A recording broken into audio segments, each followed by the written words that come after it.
Shalom, puji Tuhan, hari ini kita bisa mendengarkan firman Tuhan. Sebelumnya kita sama-sama berdoa.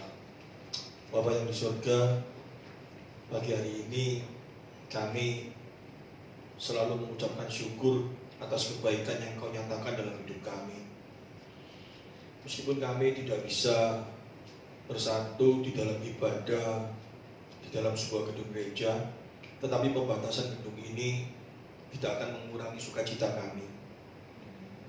Saat ini Tuhan, kami bisa melihat segala kebaikan-Mu, dan sebentar kami akan mendengarkan kebenaran firman-Mu. Pimpin kami di dalam kuasa-Mu, mampukan kami untuk dapat menyimak, mengerti setiap firman yang diberitakan. Berikan hamba-Mu kesehatan, hikmat, akal budi, kemampuan untuk menyatakan isi hati-Mu, sehingga melalui kebenaran firman Tuhan ini semua yang mendengar boleh menerima sukacita.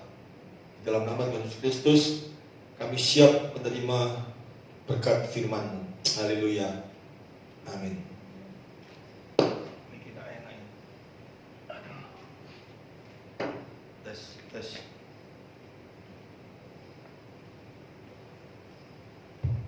Tes.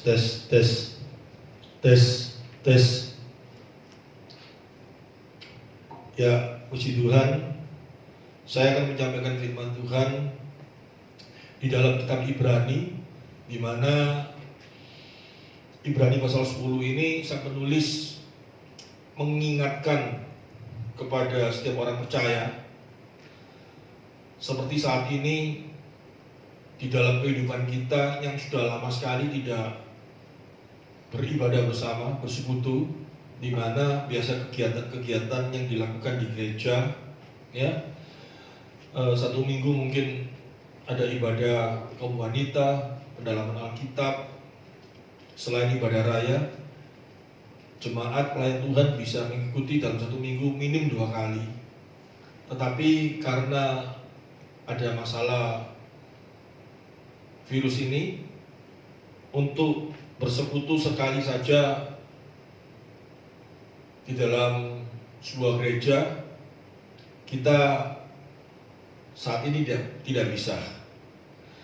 Ada beberapa hal yang saya renungkan, kekuatan manusia dan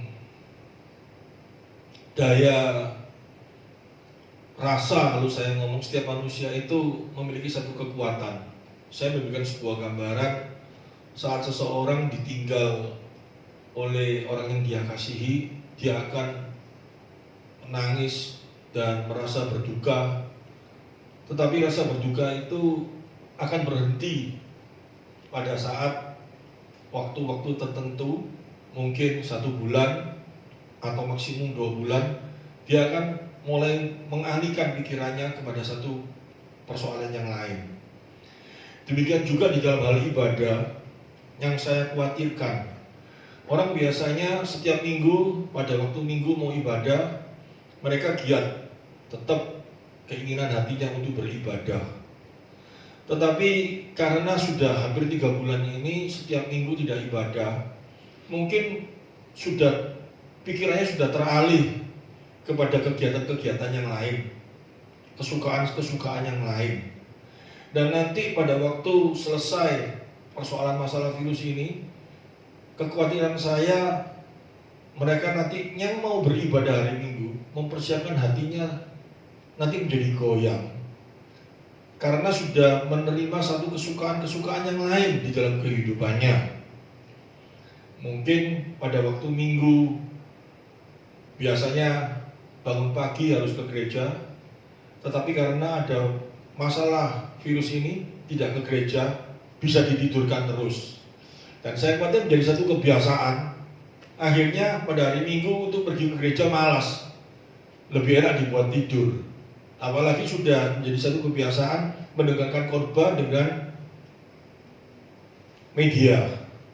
Ini menjadi satu hal yang harus diingatkan melalui kebenaran firman Tuhan.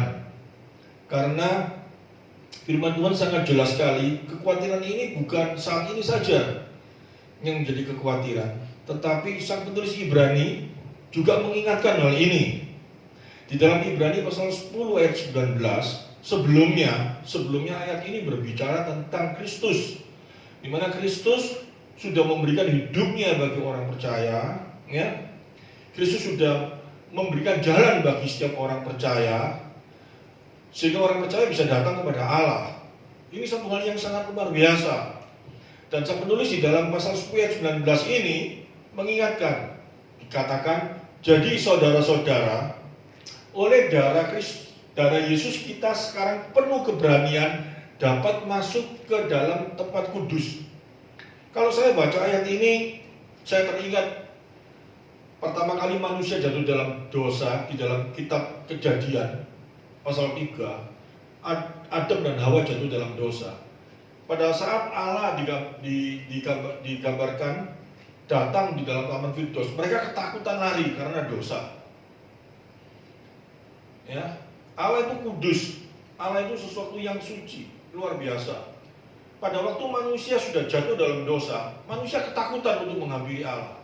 Tidak ada satu kemampuan hatinya untuk dapat berhadapan dengan Allah yang kudus itu. Dan di dalam Ibrani pasal 10 ayat sebelum ayat 19 itu digambarkan manusia bisa datang di hadapan Allah yang kudus, itu semua karya Kristus. Itu semua karena kebaikan-kebaikan yang dinyatakan di dalam diri Kristus melalui pengorbanannya untuk setiap orang. Sehingga manusia bisa datang di hadapan Allah yang kudus. Hendaknya ini menjadi keingatan kepada kita, satu kehormatan, ya, dan hak istimewa yang telah diberikan oleh Kristus bagi kita. Kita bisa datang di hadapan Allah, ya, kapanpun, dan kesempatan yang indah, ya, di mana Yesus mengatakan kita hendaknya harus berkumpul, bersekutu, saling menguatkan di dalam gedung gereja. Pada waktu kita bersekutu, kita bisa merasakan kehadiran Allah secara luar biasa melalui kebenaran firman yang kita dengar, puji-pujian yang kita naikkan, ada satu kesatuan yang indah. Itu semuanya boleh terjadi itu karena karya Kristus. Nanti kita belajar. Tapi yang menjadi satu kekhawatiran saya, hal yang indah, hal yang luar biasa ini kalau nggak diingatkan akan terlupakan oleh kita lagi. Karena apa? Situasi-situasi 3 bulan ini, ya, kesenangan-kesenangan kita sudah mulai terjadi kepada kesenangan yang lain. Saya khawatir seperti itu.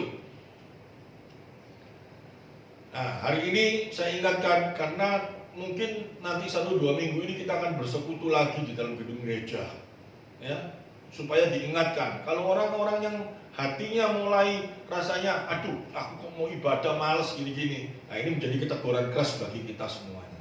Di dalam Ibrani 10 ayat 19, jadi saudara-saudara, oleh darah Yesus kita sekarang penuh keberanian dapat masuk ke dalam tempat kudus. Keberanian untuk masuk ke dalam tempat kudus, ke ruang maha kudus, ya. Ini satu hal yang sangat luar biasa. Kalau kita baca ayat selanjutnya, ya, Allah mau berdiam, ya, berdiam bersama-sama manusia di bumi, dan mau supaya mereka kita ini nanti berdiam bersama-sama dia di surga. Ini satu hal yang sangat luar biasa.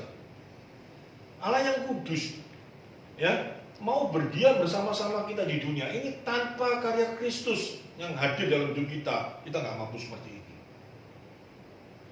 Saya baca ayat selanjutnya. Karena Ia telah membuka jalan yang baru dan yang hidup bagi kita melalui tabir, yaitu dirinya sendiri. Ayat 21. Dan kita mempunyai seorang imam besar sebagai kepala rumah Allah. Mungkin ini bisa digoyang anukan di ayatnya, ya. Karena itu marilah kita menghadap Allah dengan hati yang tulus ikhlas dan keyakinan yang penuh teguh. Oleh karena hati kita telah dibersihkan dari hati nurani yang jahat, tubuh kita telah dibasuh dengan air yang murni. Saya baca ayat ini sungguh luar biasa sekali sampai dengan ayat 22 ini. Kenapa?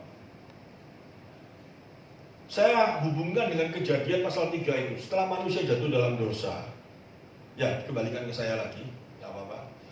Setelah manusia jatuh dalam dosa, manusia ketakutan mau berhadapan dengan Allah. Tetapi dikatakan ketakutannya itu, kalau saya ngomong ketakutannya kenapa? Hati nurani kita sudah menuduh. Hati nurani itu dikatakan oleh firman Tuhan melalui sang penulis Rasul Paulus. Hati nurani manusia itu jahat. Dia selalu menuduh. Manusia jatuh dalam dosa, hati nurani menuduh. Kalau orang dituduh itu akibatnya apa? Tidak ada damai sejahtera dalam dirinya. Tanpa Yesus, coba kita bayangkan. Di dalam kehidupan kita, setiap hari kita sering jatuh dalam dosa. Kalau tanpa Yesus, tidak ada pengharapan dalam hidup kita. Tidak ada damai sejahtera dalam hidup kita. Yang terjadi apa? Hati nurani kita selalu menuduh kepada kita. Kita mau datang di hadapan Allah, nggak bisa. Karena apa? Keberdosaan kita yang sangat luar biasa dalam kehidupan kita. Agama-agama yang lain mau berhadapan dengan Allah, nggak bisa. Dia tidak bisa memanggil Allah sebagai Bapa. Tidak ada satu perjalanan hubungan yang terjadi dalam kehidupannya. Hanya melalui Yesus kita diberi satu hal yang sangat luar biasa, kehormatan sebagai anak. Satu hal yang sangat luar biasa, ya, kalau saya katakan sukacita yang luar biasa. Hati nurani kita diselesaikan oleh darah Kristus. Amin. Hati nurani kita yang menuduh setiap saat kita jatuh dalam dosa. Kita mau berhadapan dengan Allah karena kita berdosa. Kita rasanya tidak layak, kita rasanya tidak mampu, kita ketakutan. Tetapi karena Kristus yang sudah memberikan hidupnya bagi kita, membawa satu kekuatan kepada kita untuk datang di hadapan Allah. Ini satu kehormatan, ini satu sukacita yang luar biasa. Dikatakan ayat ini. Ya, oleh karena hati kita telah dibersihkan dari hati nurani yang jahat, dan tubuh kita telah dibasuh dengan air yang murni. Ayat 23. Marilah kita teguh berpegang pada pengakuan tentang pengharapan kita, sebab Ia telah menjanjikannya setia. 24. Dan marilah kita saling memperhatikan, ya, supaya kita saling mendorong dalam kasih dan dalam pekerjaan baik. Saya rindu sekali di dalam pertemuan di dalam ibadah, ya, itu dikatakan memperhatikan supaya kita saling mendorong di dalam kasih. Mungkin nanti kita bertemu, ya, bertemu di dalam ibadah yang mulai nanti kapan saya nggak tahu, tapi dalam waktu dekat ini pasti terjadi. Yang terjadi dalam diri kita apa?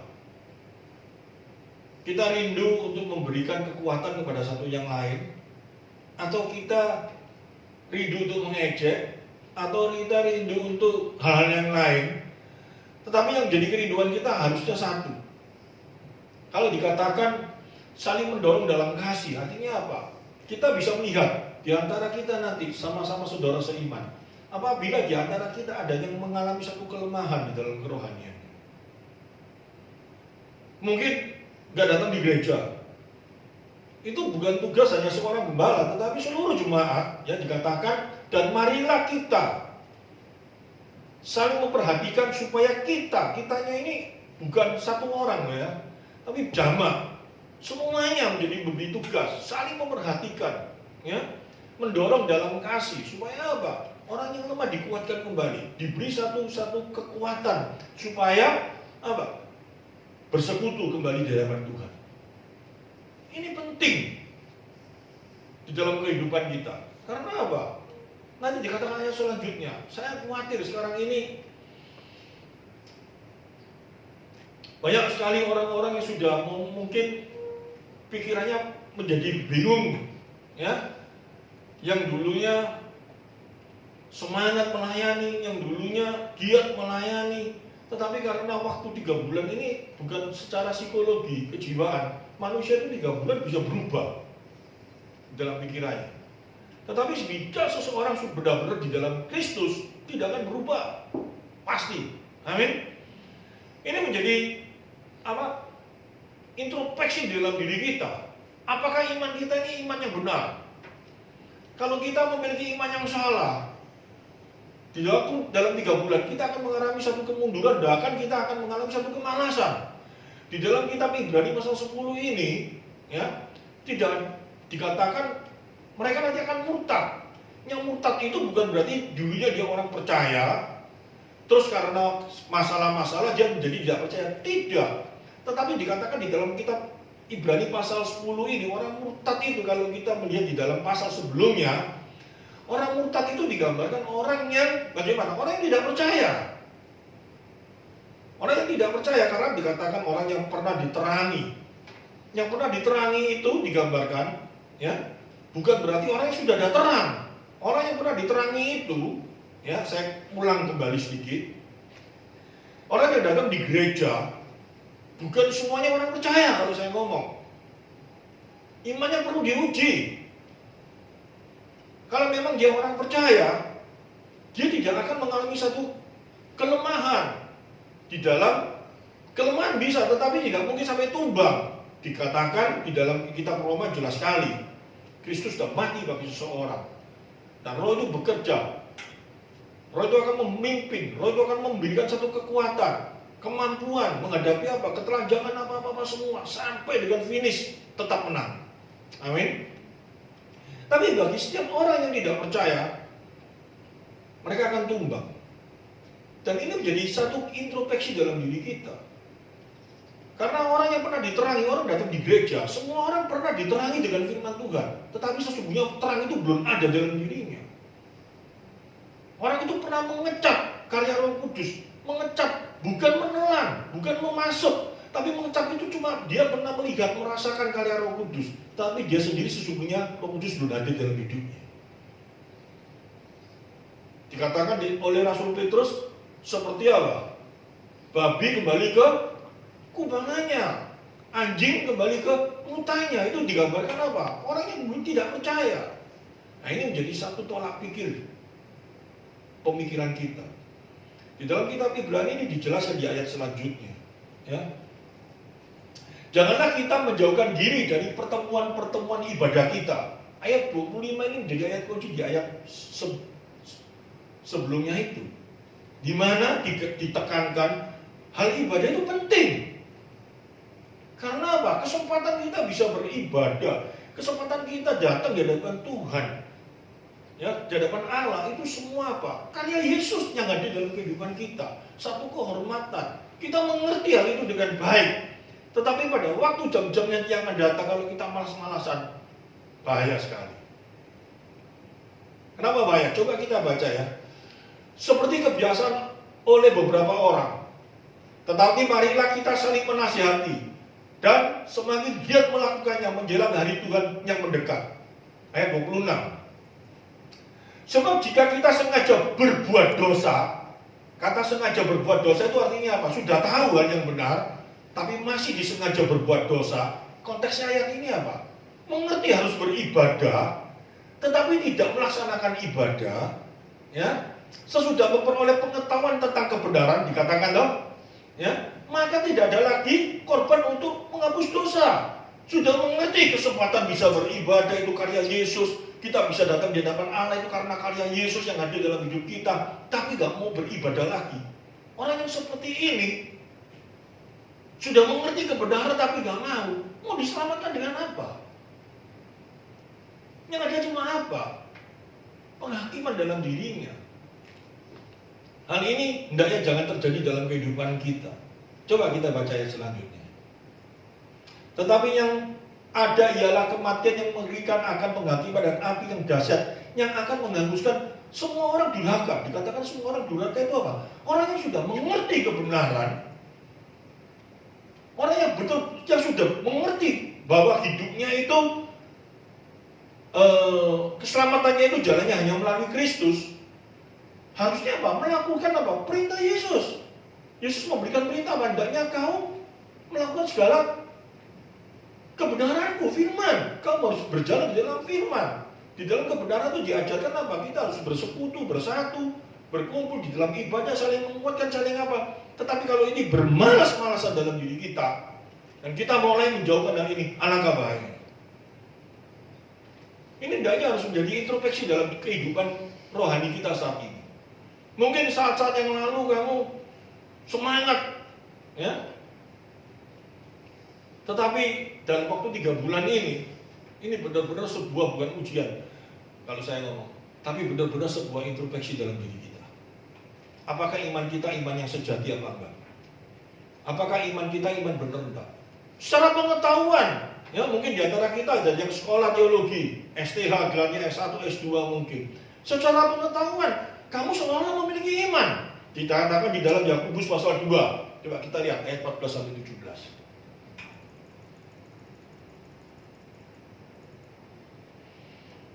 Apakah gunanya saudara-saudaraku jika seorang mengatakan bahwa ia mempunyai iman? Seolah-olah dia memiliki iman karena apa? Pengetahuannya, dia mengerti Yesus itu adalah Tuhan.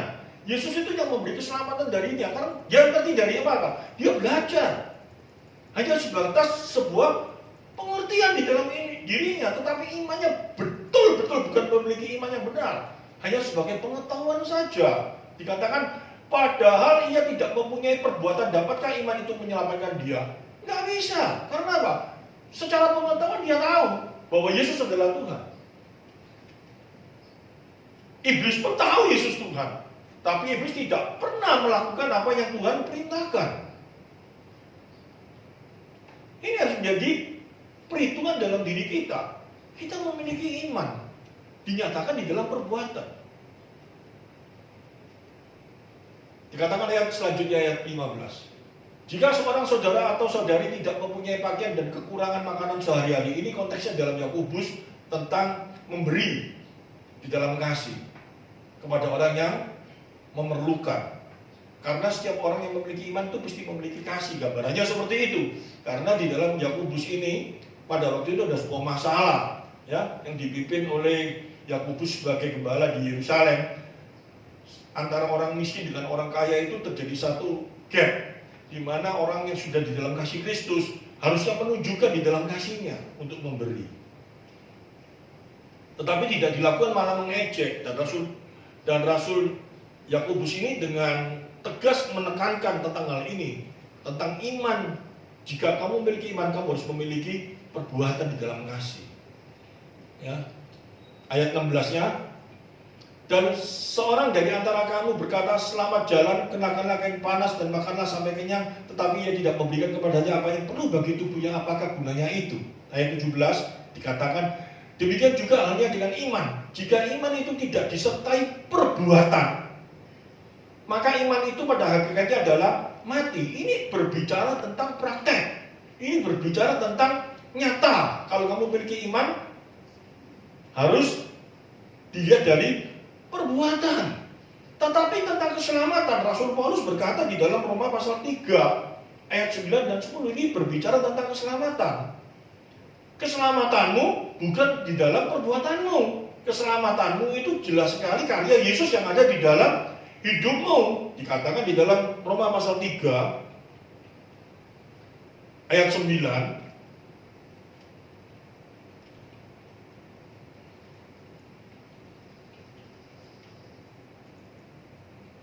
jadi bagaimana keadaan kita mempunyai kelebihan daripada orang lain? Sama sekali tidak, sebab di atas kita telah dituduh baik orang Yahudi maupun orang Yunani bahwa mereka semua di bawah hukum kuasa dosa. Ini jelas sekali, semua orang berdosa. Jadi kalau semua orang berdosa, mereka berusaha dengan jalan bagaimana untuk menerima keselamatan. Perbuatan nggak bisa, hanya melalui salib Kristus membuat mereka menjadi selamat. Dikatakan dalam kitab Roma ini jelas sekali. Kalau kita baca ayat 20, coba kita baca ayat 20.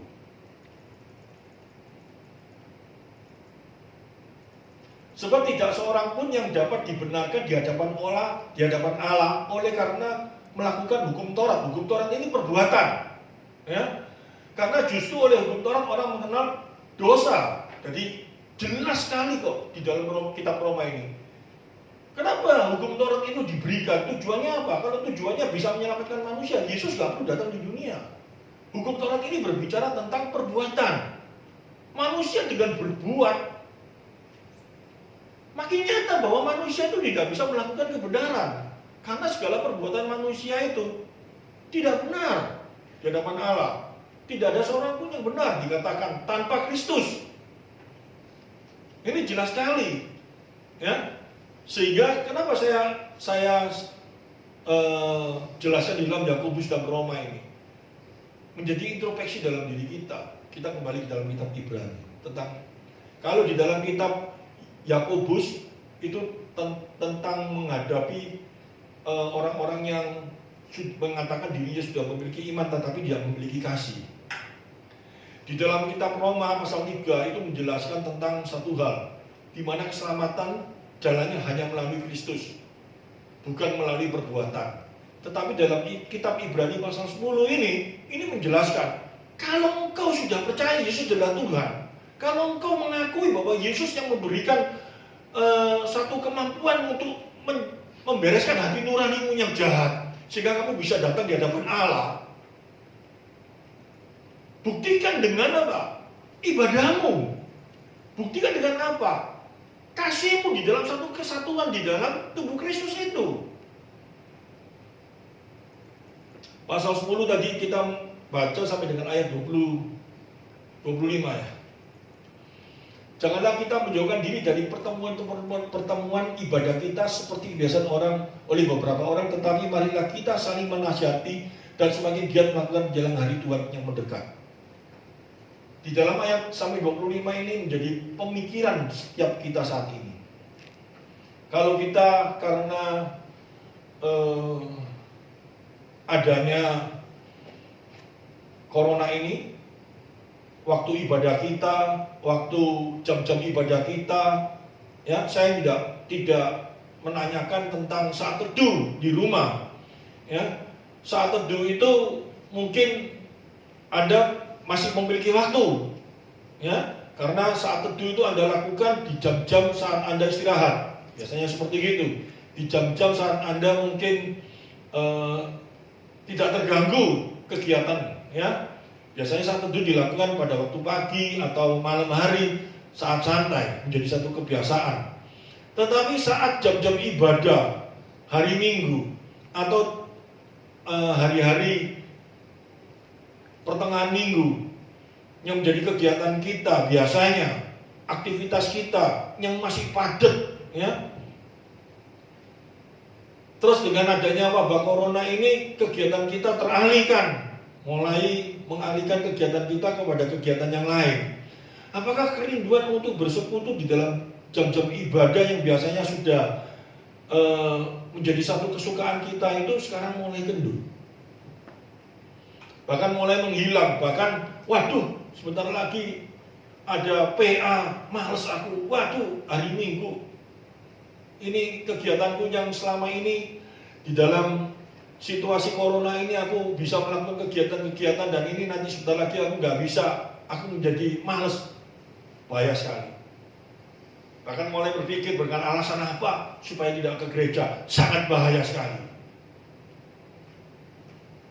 Saya berpikir benar loh dalam diri saya, apalagi saya. Ya, saya bekerja hari Minggu, sebetulnya saya bisa santai pada waktu liburan, pada waktu bukan liburan, pada waktu ada masalah ini saya tidak melayani di gereja Minggu. Saya bisa bercengkrama dengan keluarga apa semua. Dan nanti ini mulai Minggu harus berkumpul lagi. Saya introspeksi diri saya. Lebih suka mana saya?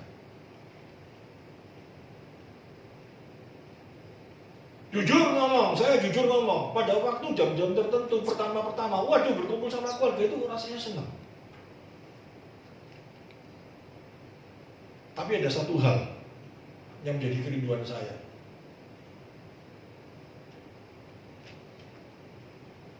Pada waktu hari-hari tertentu, jam-jam ibadah saya, hari Minggu, hari tengah minggu, jam-jam ibadah, itu menjadi satu pergumulan di dalam diri saya. Selama 1 minggu itu saya bekerja, banyak sekali dosa-dosa yang menekan saya, yang membuat saya tidak ada damai sejahtera. Tapi pada waktu di pertengahan minggu, apalagi hari Minggu, itu penyelesaiannya terjadi secara luar biasa di dalam kuasa Kristus. Saya mau di dalam jam ibadah, saya mau bertemu dengan Tuhan, itu tuduhan-tuduhan itu terselesaikan oleh Kristus. Dan kalau ini tidak terjadi dalam diri saya akan terseret kepada apa? Keinginan dosa ini terus menerus, dan saya tidak bisa lepas. Dan itu membuat menjadi sengsara. Betapa luar biasanya jam ibadah itu, sehingga di dalam Ibrani pasal 10:25 dikatakan, janganlah kita menjauhkan diri dari pertemuan-pertemuan ibadah kita. Ini jelas sekali. Coba kita introspeksi diri kita. Nggak tahu lagi kalau Anda datang di sebuah gereja itu cuma tidak memikirkan, mempersiapkan hatinya untuk Tuhan. Pokoknya datang gereja, jadi tidak ada artinya. Tetapi kalau kita mau datang di hadapan Tuhan, kita mempersiapkan hati kita sungguh-sungguh untuk Tuhan. Ini hal yang sangat penting dalam kehidupan kita. Yang selama ini mulai ada off, ada apa? Berhenti sejenak setelah 3 bulan ini. Ini menjadi kerinduan apa enggak? Atau kita sekarang mulai, aku senang sekarang. Tidak ada yang, aku lebih senang berjalan di dalam hati nurani ini. Dengan dosa-dosa dan hati nuraninya ditekan, dia sudah diam, gak usah nuduh-nuduh. Pokoknya aku lagi enak di dalam hal ini. Kalau itu yang terjadi, kita baca yang selanjutnya. Sebab jika kita sengaja berbuat dosa, ini menekan-nekan itu, sesudah memperoleh pengetahuan tentang kebenaran, maka tidak ada lagi korban untuk menghapus dosa kita.